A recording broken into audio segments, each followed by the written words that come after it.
जी अस्सलाम वालेकुम तमाम दोस्तों का क्या हाल चाल। उम्मीद करना कि खैरियत नाल सो मैं Sajjad Luck Luck Agri Farm गल मुराजत हो तुसी देख रहे हो YouTube channel Luck Agri Farm. मोहतरम किसान खुशहाल पाकिस्तान के तमाम इमरान जी दिल दी थां करें तो वेलकम करना। तो अज मैं तुहानू दसना चाहना रूटावैटर के बारे कि इहदे चलाने का क्या तरीकाकार है।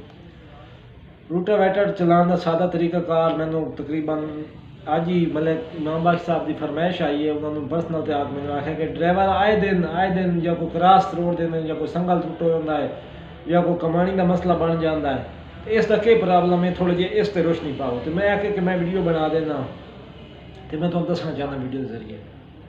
तो उम्मीद करना कि वीडियो तुहानू बहुत पसंद आसी। जे अगर वीडियो तुहानू पसंद आवे तो लक एग्री फार्म नू सबसक्राइब कर लेना, चैनल तो लाइक कर देना तो कमेंट अपनी राय जरूर देनी है।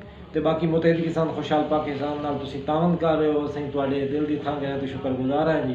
तो इंशाअल्लाह मुतहद किसान खुशहाल पाकिस्तान अपनी खिदमत कोई कमी ना आसी, किसी किस्म की कोई कमी पेशी ना रखसी अपने मफाद की खातिर। तो मैं हूँ तुहानू वीडियो शुरू करदा तो तुसी देखते हो रूटावैटर के बारे तुहानू मैं दसना मजीद कि इनू किस तरह चलाना है, किस तरह की एहतियात करनी है, किस तरह इस नुकसान तो बचा जा सकता है जी। हुण असीं वीडियो शुरू करते हैं। अज मैं तुहानू रूटावैटर का तरीका दसना जी। यह देख रहे हो जी संगल बिल्कुल टाइट है इस साइड वाला जी, इस साइड वाला संगल बिल्कुल टाइट है जी।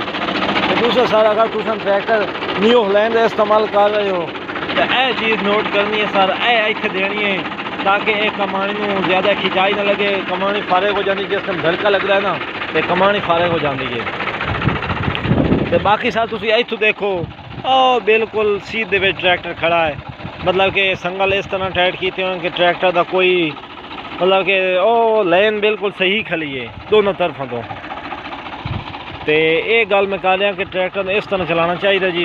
संगल भी टाइट में तो बिल्कुल पिन वगैरह जोड़ के लाखों वगैरह चेक कर लेने चाहिए चलाने तो पहले।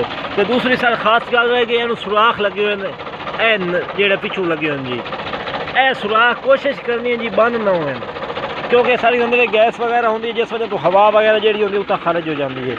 उदू भी है यह भी सुराख ही ना दिता है जी। तो बाकी सारी जो साइड तो भी ना दिते हैं सुराख। यह सर जो ना गैस वगैरह जी बिचू बनती है ना जी, यह इन्होंने सुराखों के जरिए खारिज हो जाती है।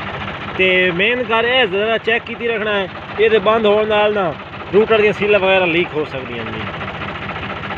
तो बाकी यह सर नवा रूटर है जी, थोड़े सामने मैं चेक कराया जी। तो यदि उतो परफॉर्मेंस की वीडियो भी तुम चेक करा देंगे। वाह सलाम जी दोस्तों, उम्मीद करना कि वीडियो तुहानू पसंद आई हो सी इंशाअल्लाह।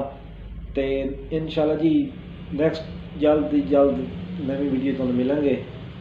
तो इजाज़त चाहांगा जी। वाह सलाम।